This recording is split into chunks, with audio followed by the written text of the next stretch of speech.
সম্মানিত দর্শক, আজকে আমরা এসেছি পূর্ব কৈয়া পুকিয়ায় কাজী এগ্রো অ্যান্ড ফ্রুটস। এখানে তিনি বিশাল কমলা বাগান করেছেন এবং সাথে সাথে কমলার সাথে আরও অন্যান্য ফল বাগান আছে। এখানে কথা বলবো এই বাগানের স্বত্বাধিকারী কাজী মামুন ভাইয়ের সাথে। আসসালামু আলাইকুম। ওয়ালাইকুম আসসালাম। মামুন ভাই কেমন আছেন? হ্যাঁ আছি, আলহামদুলিল্লাহ ভাই, ভালো আছি। আসলে আমরা খবরটা যদিও পরে পাই, কিন্তু আজকে আমাদের থেকে অনেক দূরে অনেক কষ্ট করে আপনার খোঁজ নিলাম এবং এখানে আসলাম। এসে সশরীরে দেখতেছি আপনার এই বাগানটা। আপনি এই বাগান করার আগে কি করতেন? আমি আসলে এই বাগান করার আগে আমি থাকতাম শহরে। আমি শহরে পড়ালেখা করতাম। তো করোনাকালীন গ্রামে এসে যখন করোনাতে বাড়িতে থাকতেছি, তখন পরিত্যক্ত জায়গা ছিল, আকাশমণি গাছের বাগান ছিল। ওই বাগান কেটে আমি বাবার হাত ধরে, বিশেষ করে বাবার পুরো অর্থায়ন, বাবার অর্থায়নে আমি এখানে একটা বিভিন্ন সমন্বিত খামার, তো যেখানে মাছ, আপনার গবাদি পশু, ছাগল, তার পাশাপাশি ফ্রুট বাগান।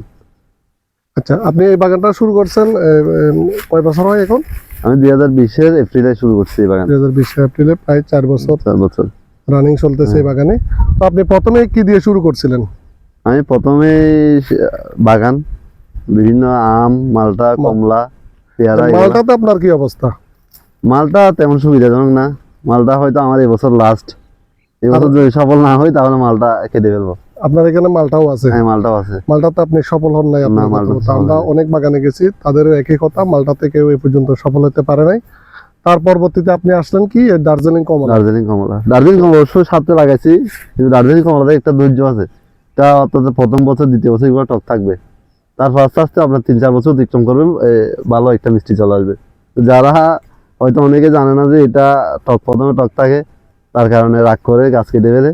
আসলে এটা না করে হয়তো 3-4 বছর ধৈর্য ধরলে, হয়তো আমিও এই ধৈর্যের কারণে আজকে মোটামুটি সফল। আচ্ছা, এই কমলায় আপনার এই বছর প্রথম সফলতার মুখ দেখছেন আপনি। তো এই বছর কতটুকু কমলা আশা করছেন এখান থেকে?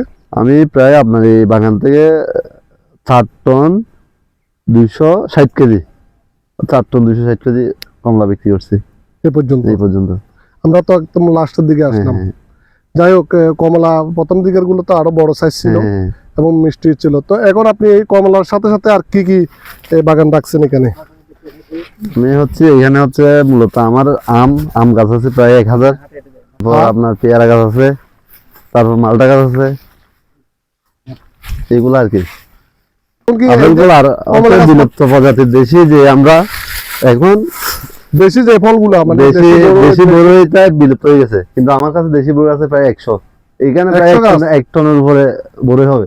দর্শক, এখান থেকে একটু শেয়ার করে আমি, এটা কিন্তু ব্যতিক্রমধর্মী একটি উদ্যোগ, যেখানে সবাই দেশিটা বাদ দিয়ে বিদেশি ফলের প্রতি আকৃষ্ট এবং উন্নত জাতের প্রতি আকৃষ্ট। সেখানে মামুন ভাই দেশি বড়ই প্রায় 100 গাছ ওনার কাছে আছে, আমরা দেখাবো। তো এটা আসলে খুবই তাকে ধন্যবাদ না দিলে না। আচ্ছা, আপনার এই দার্জিলিং কমলা গাছ এখন কতটা আছে? 300 গাছ আপনি সফল হচ্ছেন। এখন কি বাড়ানোর কোনো পরিকল্পনা আছে? অবশ্যই বাড়াবো। এখন আসলে কমলা খুবই ডিফিকাল্ট। এটা মানে বেশি করলে হয়তো পরিচর্যার কারণে গিয়ে আমার যেগুলো আছে সেগুলো নষ্ট হয়ে যাবে। হয়তো আমি আরো 1 বছর দেখবো, যদি আমার এখান থেকে আরো ভালো হয়, প্রফিট হয়। এই গাছ থেকে আমি নিজেই কলম করে, কারণ আমি কলম শিখছি, আমার সরকারিভাবে বিভিন্ন জায়গায় আমার ট্রেনিং দিছে কলমের উপর। আমার গাছ থেকে আমি কলম করে আমার বাগান করবো আমি। আচ্ছা, আমরা তো বিভিন্ন পত্রিকা আপনার নাম দেখলাম, নিশ্চয় উপজেলা থেকে আপনি সহযোগিতা পেয়েছেন। অবশ্যই। ইয়ানো মহোদয় আরো আপনার ব্যাপারে পত্রিকায় নিউজ করলো দেখলাম। তো উনি আপনাদের এই বাগানে আপনাদেরকে উপজেলা থেকে কতটুকু সাহায্য সহযোগিতা করেছে? অবশ্যই আমার এখান থেকে আমাকে বিভিন্ন উদ্যুক্ত ট্রেনিং দেয়, বিভিন্ন জেলায় আমাকে ট্রেনিং দেয়। তার পাশাপাশি আমার বাগানে বিভিন্ন সময় কি সহযোগিতা রাখে।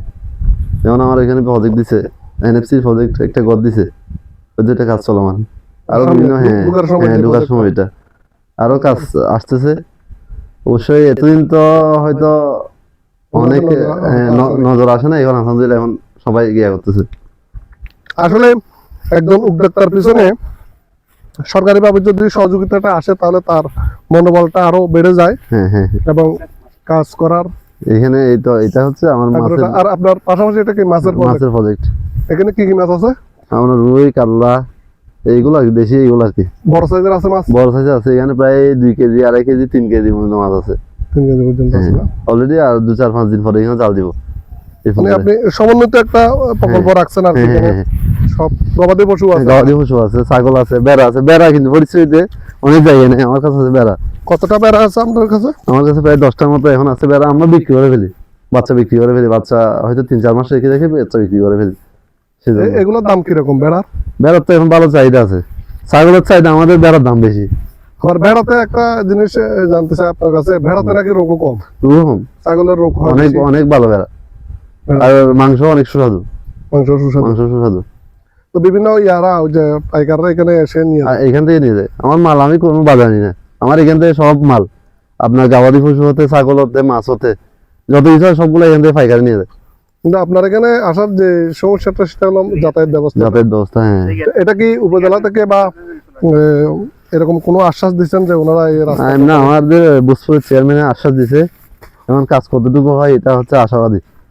আজকে মেম্বার আসছিল, মনে হয় বলছে আমাকে রবিবারে পরিষদ যাওয়ার জন্য রাস্তার বিষয়ে কথা বলবে। আচ্ছা আচ্ছা। সরকারের আসলে এই ধরনের খামারগুলোকে এই যে রাস্তার যাতায়াত ব্যবস্থাগুলা ঠিক করে দেওয়া সরকারের অবশ্য দায়িত্ব, যেহেতু এখান থেকে যাতায়াত ব্যবস্থা যদি ভালো হয় তাহলে আপনার কস্টিংটা কমে গেলে আপনার আরো সাশ্রয়ী মূল্যে আপনি জিনিস দিতে পারবেন এবং উৎপাদন খরচ আপনার কমে যাবে। অবশ্যই সেই জিনিসটা এই যে এখন যদি আপনি ওই কাজিরহাট থেকে বা পরিস্থিতি থেকে একটা গাড়ি এখানে ঢুকাতে যান অনেক টাকা অনেক কষ্ট, হ্যাঁ। খরচ। হ্যাঁ। সেই জিনিসটা সব মিলিয়ে আপনি মানে লাভ কোনটাতে দেখছেন, কি দার্জিলিং কমলায় নাকি? আমি আপনার গত বছর আমি আমে ভালো একটা ব্যবসা হয়েছে, তারপর আমের ব্যবসার পরে এই যে আম ছিঁড়ার পর আমি আবার 600 গাছ লাগাইছি আম। ওইগুলো উন্নত জাতের ব্যানানা ম্যাঙ্গো আর বাড়িফুল। কি কি জাতের গাছ আছে? আমার হচ্ছে ব্যানানা ম্যাঙ্গো, আমরুফালি, বাড়িফুল, হচ্ছে রাঙ্গুয়া। তারপর হচ্ছে কিউজাই, বিদেশি আম গাছ আছে 8-10টা। শুধু এগুলো আমি সুন্দরের জন্য লাগাইছি। কিউজাই কি এখনো ধরছে আপনার এখানে? না, আমি নতুন লাগাইছি এবছর সবগুলো। হ্যাঁ, এই বছর কি ব্ল্যাক আশা স্টোন, করতেছেন? কিউজাই, হ্যাঁ আসবে ইনশাআল্লাহ। গাছের তো গ্রোথ ভালো আছে। আম বাগান এই পাশে? এটাও আম বাগান, এটাও আম বাগান, এই পাশেও পুরো আম বাগান, এটাও আম বাগান। এই যে পুরো আম বাগান, ওটাও আপনার না? হ্যাঁ ওইটাও আমার। জমিগুলাতে চাষ করছেন? হ্যাঁ, এগুলো তো অনেক বছর পরিত্যক্ত ছিল, এবছর আমি মানে প্রথম আবাদ করলাম। ওই যে খালি জায়গাটা, নতুন করে? হ্যাঁ নতুন জায়গা। তাহলে আপনি এখনো আসলে- চারাটা করতেছেন না? চারা আপনি না, না, নিজে না। উৎপাদন করতেছেন না, ছাড়া উৎপাদন করতেছি না। আচ্ছা মামুন ভাই, যারা নতুন কৃষি উদ্যোক্তা হতে চান বা যারা আপনার মতো এরকম প্রজেক্ট করতে চায় তাদের উদ্দেশ্যে আপনি কিছু বলেন। আসলে যদি যেন প্রতারিত না হয় তার জন্য প্রতারিত কিসে হয়েছিলেন? আমার যে ব্যাপারী থেকে আমি চারা নিছি, উনি আমাকে আমার প্রায় 2.5 লক্ষ টাকার কমলা বাগান কেটে ফেলছি। কারণ ওইটাতে কমলা ভালো হয় না, টক এগুলা কখনো ভালো হবে না। এটা খারাপ জাত খারাপ। এখন জাত সিলেকশন করতে হলে অবশ্যই যদি কৃষকের সাথে যদি যোগাযোগ করে, কৃষকের সাথে ভালো একটা পরামর্শ দিবে। হয়তো আমরা আছি এখন ভালো পরিচয়তে, বড় বড় কৃষি উদ্যোক্তা যারা এখন কি অনার্স মাস্টার্স করে চাকরি পিছনে না ঘুরে, ওনারা নিজেরাই প্রতিষ্ঠান করে, ওনারা নিজেরাই মানুষকে চাকরি দিচ্ছে। এটা হচ্ছে ভালো ইয়ে। ওনাদের কাছে গেলেও ভালো একটা পরামর্শ পাবে, কৃষি অফিসে পাবে। আপনি কৃষি অফিসার কার থেকে পরামর্শ নেন? অবশ্যই আমার যে কৃষি কর্মকর্তা হাসানুজ্জামান স্যার আছে, ওনার সাথে আমার প্রায় টাইমে যোগাযোগ থাকে। তো উনি এখানে বাগানে কখনো আসে নাই, বিভিন্ন কারণে আসে নাই। কি জন্য আসে না আমি জানি না, কিন্তু এখন আজকের ভিডিওটা যদি উনি দেখেন, আমি অনুরোধ করব যে উনি এই বাগানে অবশ্যই একবার ঘুরে যাবেন এবং আপনাকে আরো ভালো করে পরামর্শ দেবেন এবং সহযোগিতা করবেন। কারণ আপনাদের সহযোগিতা পেলেই তাদের মনোবলটা বেড়ে যাবে এবং তারা এই কৃষিকাজে আরো উদ্বুদ্ধ হবে। আমাদের উত্তরাঞ্চলে মনে হয় হেলাল স্যার আছেন, হ্যাঁ, উনি ওখানে কয়েকটা বাগান ভালো, যথেষ্ট ভালো সহযোগিতা করেন ওনারা বলছেন। তো আপনার এখানে যদি এত বড় একটা বাগানে যদি উনি না এসে থাকেন তাহলে হয়তো ওনারা ব্যস্ত মানুষ। তারপরেও আমি বলবো ওনাদের ব্যস্ততা তো এই ধরনের প্রজেক্ট নিয়ে, কারণ ওনাদের কাজ হলো এই ধরনের উদ্যোক্তাকে সহযোগিতা করা। তো আমি স্যারকে অনুরোধ করব যে আপনি এখানে এসে ওনাকে আরো কিভাবে করা যায়, যেহেতু উনি তো আর আপনাদের মতো প্রশিক্ষিত না, আপনারাই যদি ওনাদেরকে প্রশিক্ষণ দেন ওনারা প্রশিক্ষিত হবে। আজ এই পর্যন্ত, সবাই ভালো থাকবেন এবং সবাই আমাদের এই ভিডিওটা লাইক কমেন্ট শেয়ারের মাধ্যমে আমাদেরকে সহযোগিতা করবেন। আল্লাহ হাফেজ, আসসালামু আলাইকুম।